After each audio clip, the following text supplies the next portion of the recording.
35 cosas extrañas de los faraones egipcios. El antiguo Egipto, gobernado por los faraones, constituye una de las civilizaciones más fascinantes de la historia. Durante muchos siglos fue fundamentalmente un enigma, más allá de las evidencias físicas, como la Gran Pirámide, hasta que en 1822, gracias a la piedra de Rosetta descubierta por Napoleón, durante su campaña de Egipto, pudo descifrarse la escritura jeroglífica y los secretos formidables y deslumbrantes de los antiguos egipcios empezaron a revelarse. En este video revelaremos 35 de las cosas más extrañas de los faraones, los reyes que gobernaron Egipto, con estatura de dioses durante más de 3000 años, y legaron algunas de las cosas más majestuosas y sorprendentes de la historia humana. ¿Es cierto que los faraones mataban a sus siervos para que los acompañaran a la otra vida? ¿Cuáles eran las funciones de un faraón? ¿Cómo era la creencia egipcia de la vida después de la muerte? ¿Cómo se preparaba para la otra vida el faraón egipcio? Antes de meternos a fondo, no te olvides de suscribirte a nuestro canal y activar las notificaciones para mantenerte al día con nuestras actualizaciones.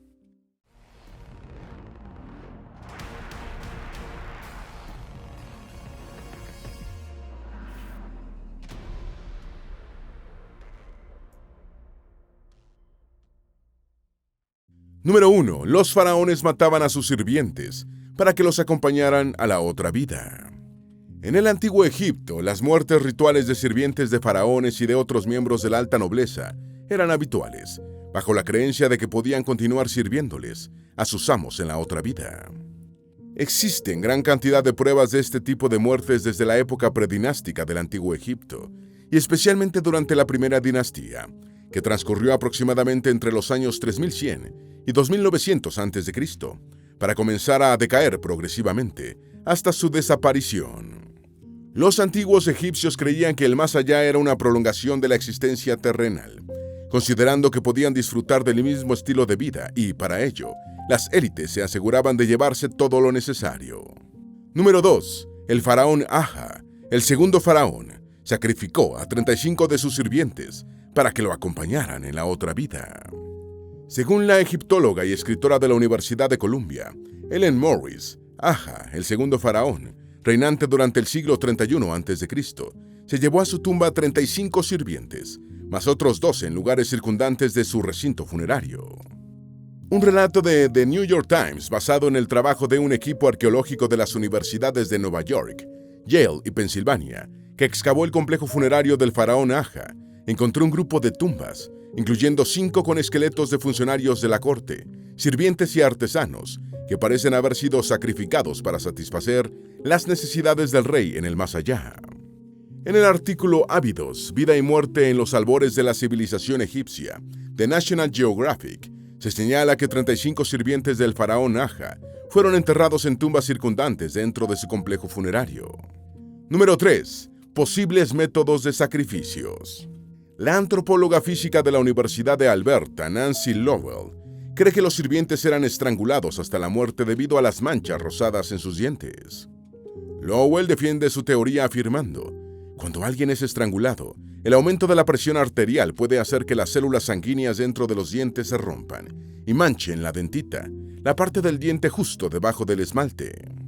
Ante la falta de traumas en los esqueletos, el egiptólogo estadounidense Matthew Adams propuso el envenenamiento como probable método de ejecución de los sirvientes. Número 4. ¿Qué es un faraón?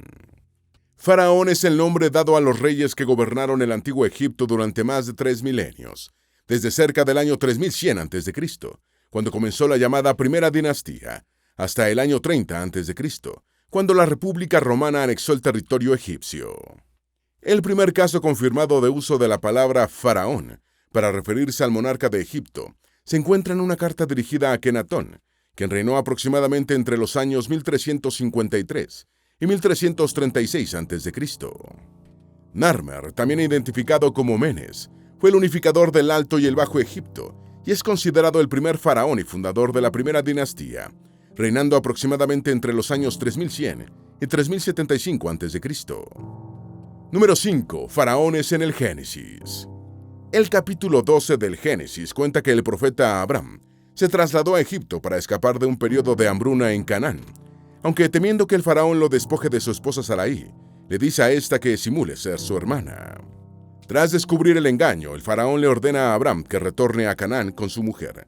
Según el escritor árabe abasí del siglo X, Al-Mutanabi, este faraón era Sanact. En sus capítulos finales, el Génesis narra cómo José, el hijo de Jacob, es vendido por sus hermanos como esclavo en Egipto, siendo promovido por un faraón anónimo al cargo de visir. El monarca da permiso a José para traer a su padre, sus hermanos y sus familias a Egipto para vivir en la tierra de Gosén. El autor egipcio Ahmed Osman postula que este faraón era Tutmosis IV. Número 6. Faraones en el Éxodo. En el libro del Éxodo, los israelitas descendientes del linaje de Jacob viven en la tierra de Gosén bajo un faraón no identificado que oprime a los hebreos. También emite un decreto para matar a los varones hebreos recién nacidos, con el fin de disminuir su número, debido a las preocupaciones sobre su creciente población. Moisés, un hebreo, es salvado por su madre colocándolo en una canasta de juncos en el río Nilo, siendo descubierto y adoptado por la hija del faraón y criado en el palacio real. Moisés después encabeza el éxodo hacia la tierra prometida, siendo inútilmente perseguido por el faraón y su ejército. Aunque el éxodo es considerado un relato mítico por la mayoría de los eruditos, el faraón en cuestión ha sido asociado con hasta 13 monarcas egipcios, desde Pepi I, reinante entre los siglos 24 y 23 a.C., hasta Banqueranef, soberano durante el siglo 8 a.C. Número 7. ¿Cuáles eran las funciones de un faraón? El faraón ejercía diversas funciones religiosas y gubernamentales. En el ámbito religioso, era el único intermediario entre los dioses y la población, asegurándoles a las deidades el adecuado desarrollo de los ritos en los templos. A sus súbditos, el monarca les garantizaba la integridad y defensa del territorio, una justicia imparcial y la prosperidad de la agricultura. En los santuarios, la imagen del soberano se encuentra omnipresente a través de escenas y estatuas. En la iconografía, si bien el faraón es representado como equivalente a un dios, en el ceremonial religioso era solo un humilde, celoso y diligente servidor de las deidades, haciéndoles múltiples ofrendas. Como único ser humano que podía dialogar con los dioses en igualdad de condiciones, el faraón era el oficiante supremo, el primero de los sacerdotes del reino. Número 8. Evidencia arqueológica de los faraones. Una de las evidencias arqueológicas egipcias más antiguas es la cabeza de Masa atribuida a Escorpión, rey predinástico cuyo reino comenzó cerca del año 3200 a.C. La paleta de Narmer, alusiva al primer faraón, es una representación bélica del monarca, de pie, blandiendo un garrote, listo para aplastar al cráneo de un enemigo arrodillado. El papiro Harris resume las numerosas acciones reales y donaciones realizadas durante la vida de Ramsés III en la dinastía XX.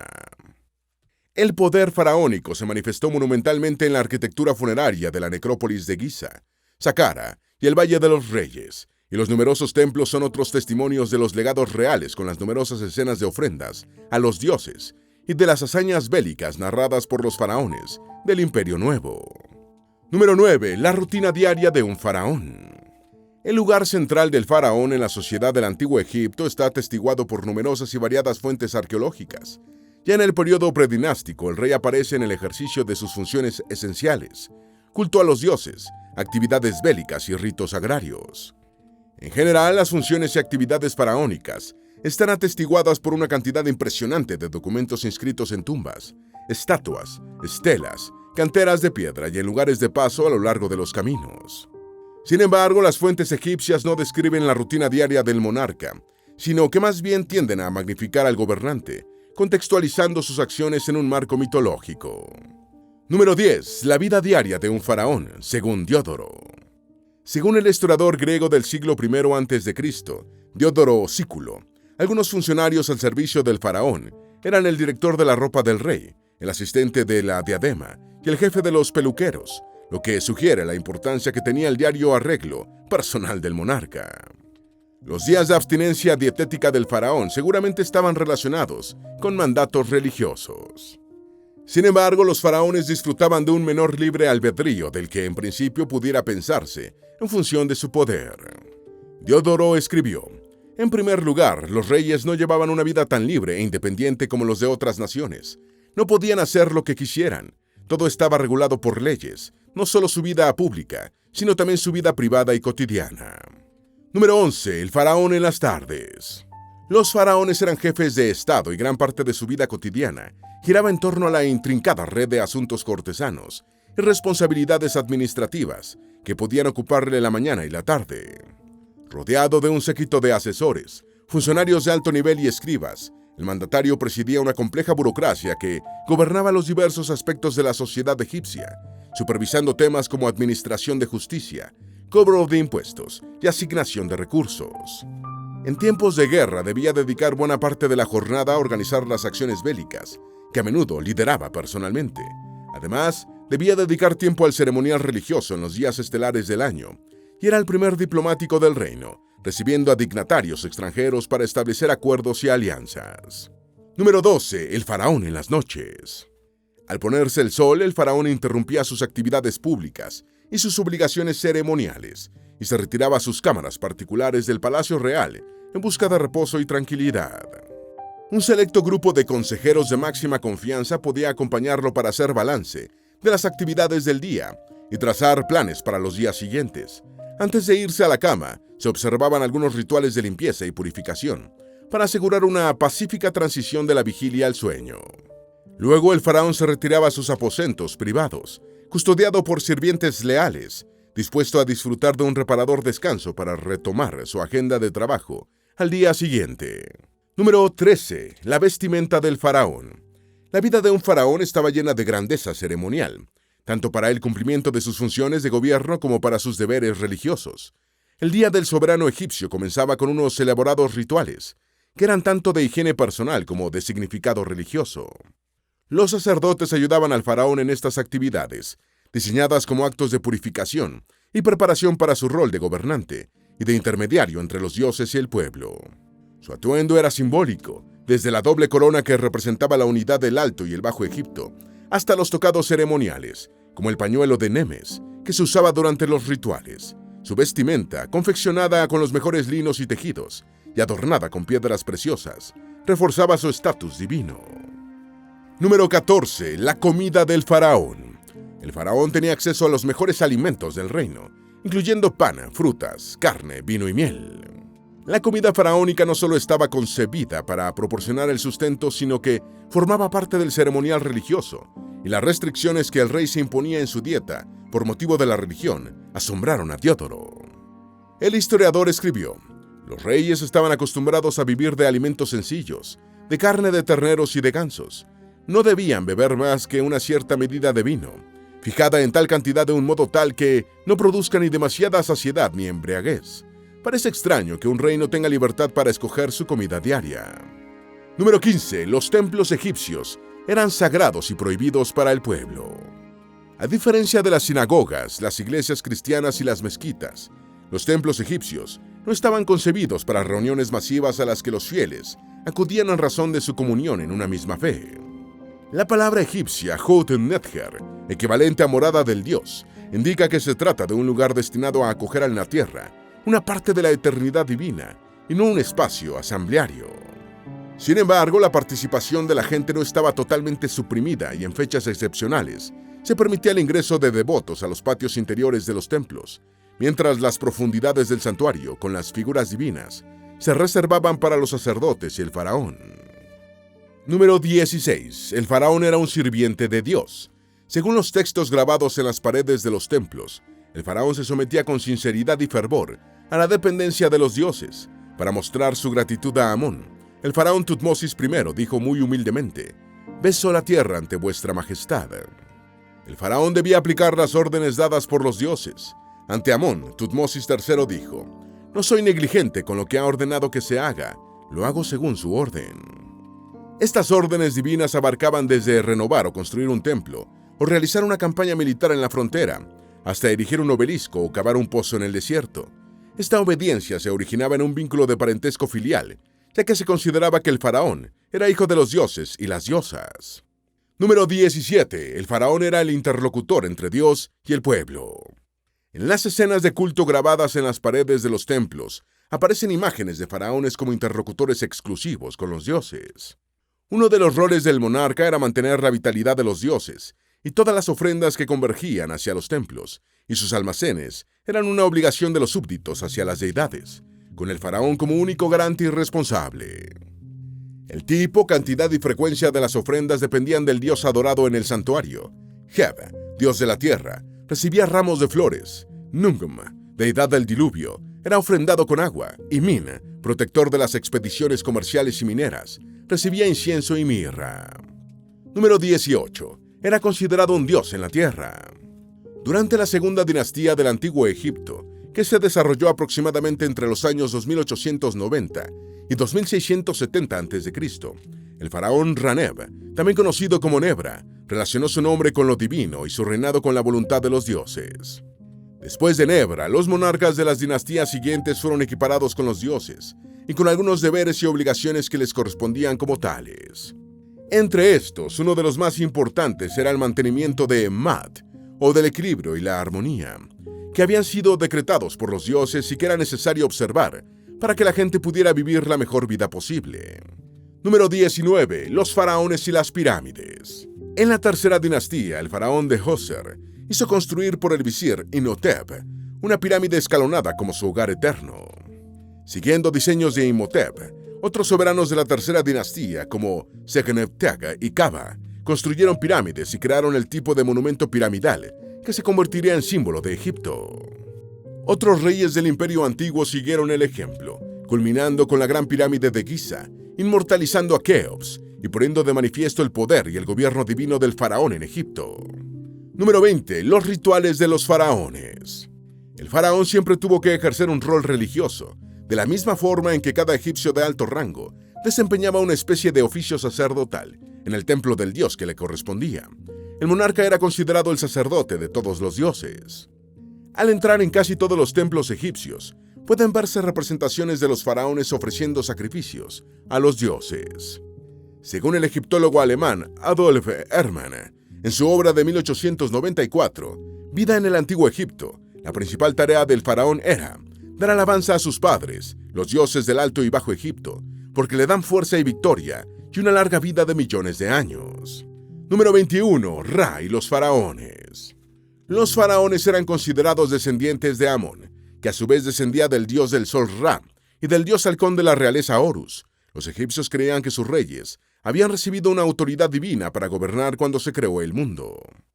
Llamado el señor de todo lo que rodea el disco solar, se creía que el faraón formaba una unidad junto con los dioses y el universo, y era tenido como intermediario entre los seres supremos y la gente común. A través de los faraones, los dioses transmitían la fuerza vital a la gente.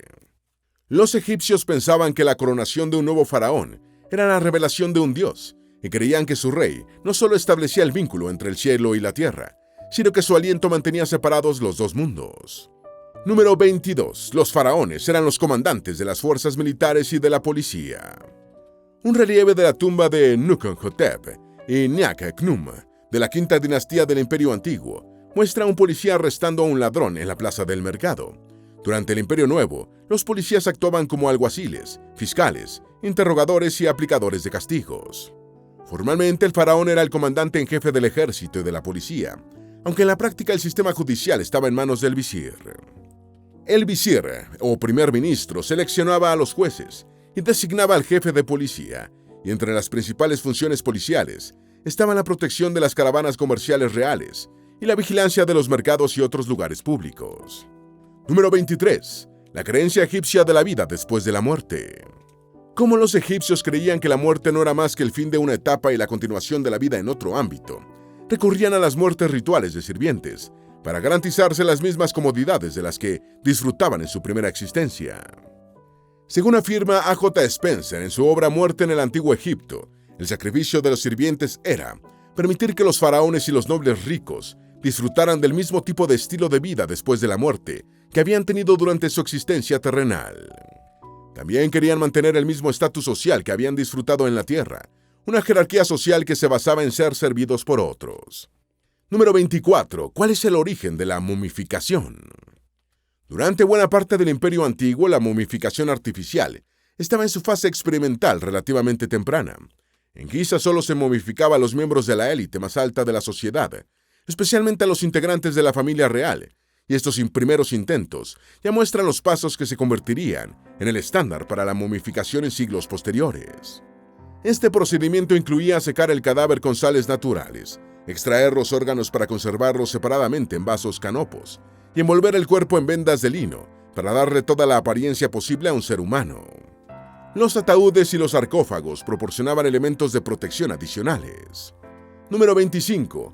¿Cómo se preparaba para la otra vida el faraón egipcio? La doctrina religiosa egipcia incluía la creencia en 3 ámbitos sobre el más allá: el inframundo, la vida eterna y el renacimiento del alma. El inframundo tenía una sola entrada a la que se podía acceder atravesando la tumba del fallecido.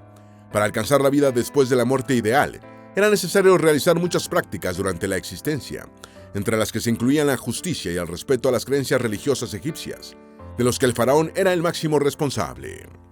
Los pasajes en barco hacia el inframundo estaban únicamente reservados para los reyes difuntos. Se creía que Ra, el dios egipcio del sol, viajaba al inframundo en barco cuando se ponía el sol.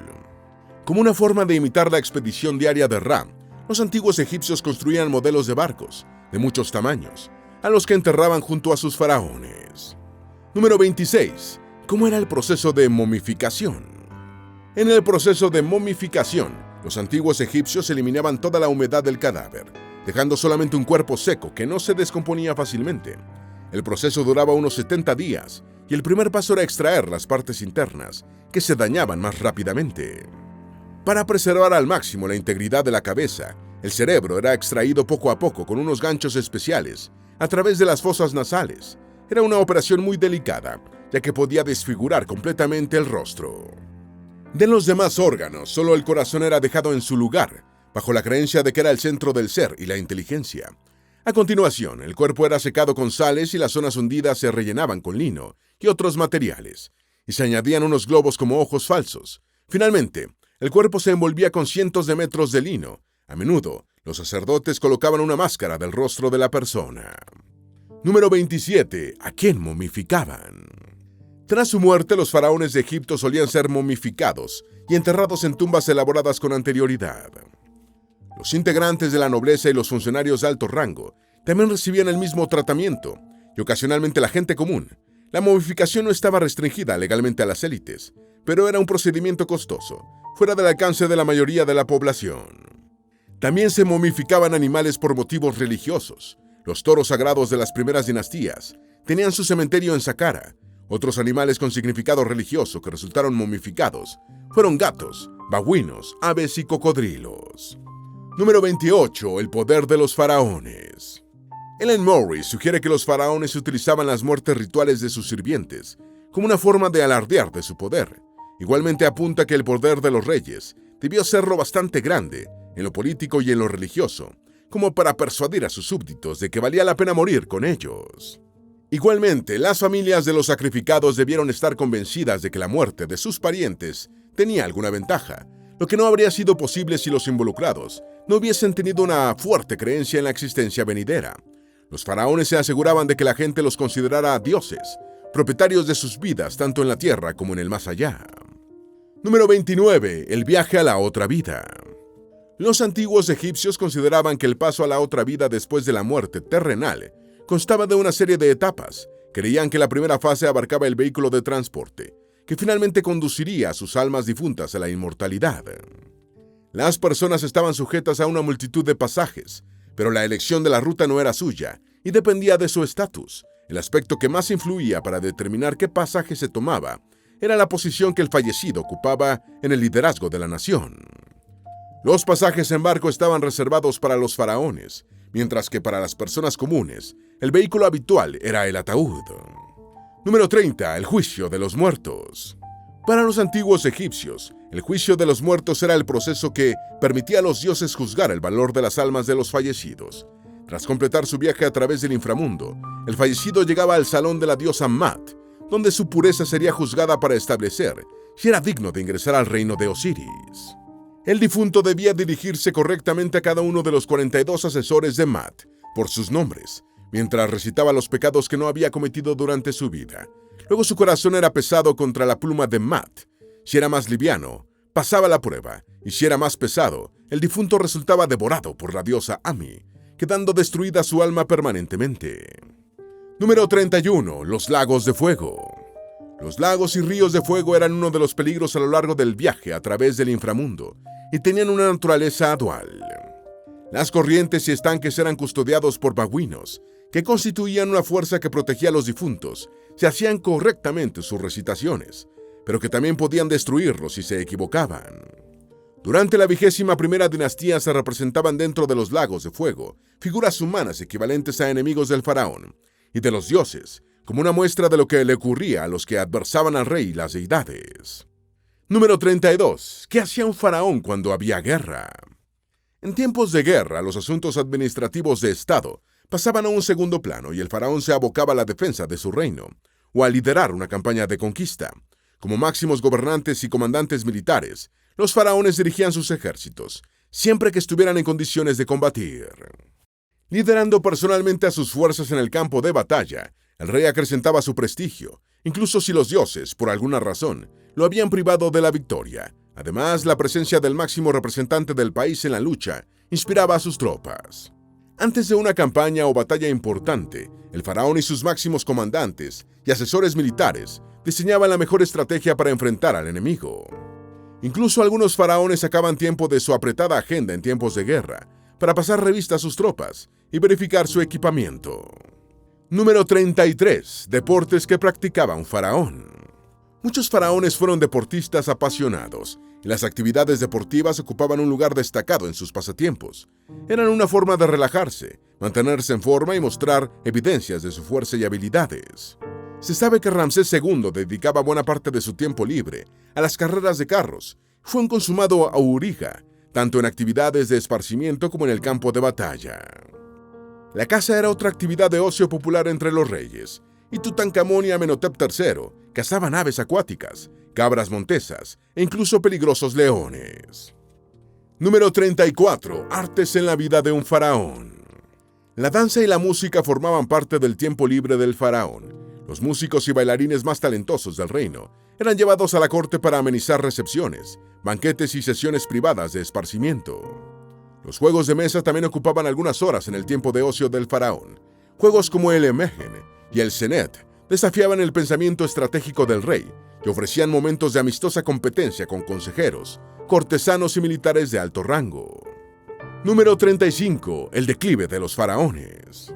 El poder del faraón comenzó a languidecer después del reinado de Ramsés III, que terminó en el año 1155 a.C., durante el Imperio Nuevo, cuando los pueblos del mar invadieron Egipto. Los egipcios pudieron derrotar a los pueblos del mar, pero a un costo financiero y en vidas muy elevado, y la economía de Egipto empezó a declinar. Durante el reinado de Ramsés III se había producido la primera huelga laboral conocida, lo que evidencia la magnitud del debilitamiento de la figura faraónica. En el año 525 a.C., los egipcios fueron derrotados por los persas en la batalla de Pelucio, y la figura del faraón sufrió un duro golpe. Los egipcios aclamaron a Alejandro Magno como un libertador que expulsó a los persas, que los tenían sometidos. Cuando el último faraón, que fue la reina faraona Cleopatra VII, murió en el año 31 a.C., la dinastía tolemaica a la que pertenecía hacía tiempo que había perdido el poder de los reyes egipcios de antaño. Después de Cleopatra, Egipto se convirtió en una provincia romana y la gloria de los faraones empezó a desvanecerse en el recuerdo.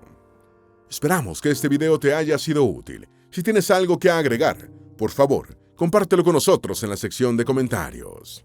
Dale me gusta a este video y envíale el enlace a tus familiares y a tus mejores amigos, para que también sepan más sobre las 35 cosas extrañas de los faraones egipcios. Si eres nuevo en nuestro canal, no olvides suscribirte. No se te olvide seguirnos en todas nuestras redes sociales, que van a estar aquí abajo en la descripción.